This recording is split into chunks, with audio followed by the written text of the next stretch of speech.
Bintia Stéphane Chikaya, bonsoir. Vous êtes coordinatrice sous-régionale de la FAO pour l'Afrique de l'Ouest. Alors déjà, est-ce que vous pouvez nous expliquer en quoi consiste un mécanisme de financement innovant et qu'est-ce qui bloque aujourd'hui l'accès de l'Afrique de l'Ouest à ces financements? Je vous remercie pour cette opportunité. La situation de la sécurité alimentaire en Afrique de l'Ouest et en particulier au Sahel est critique et nécessite une réponse urgente et coordonnée. Les efforts de la FAO et de ses partenaires pour renforcer les capacités d'analyse et de réponse sont essentiels, mais il est clair que des mesures supplémentaires sont nécessaires. En Afrique de l'Ouest aujourd'hui, la sécurité alimentaire connaît une détérioration alarmante. Les dernières projections du cadre harmonisé et de l'IPC, qui est la classification intégrée de la sécurité alimentaire en phase, indiquent qu'à la fin de l'année 2025, près de 50 millions de personnes risquent d'être confrontées à une insécurité alimentaire aiguë, ce qui représente à peu près 1,5 million de personnes au Mali et 2,2 millions de personnes au Niger. Donc, en l'espace de 8 ans, le nombre de personnes en situation d'insécurité alimentaire a été multiplié par 5.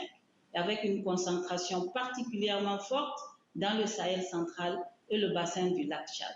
Donc les causes sont majeures, ça reste les conflits armés et l'insécurité depuis 2012 dans le nord du Mali, après avec les propagations au Burkina et au Niger en 2015 et 2016, ont fortement fragilisé la résilience de ces populations. Madame Stéphane Chikaya, alors on sait que cette réunion réunit des acteurs très différents, État, secteur privé, partenaires techniques. Comment la FAO peut-elle favoriser une vraie convergence entre ces acteurs pour passer des discours aux actions ? Alors, cette réunion vise à renforcer justement le dialogue entre tous les partenaires, que ce soit le gouvernement, que ce soit le secteur privé, les institutions régionales. Et nous allons essayer de passer en revue et identifier les bonnes pratiques à capitaliser.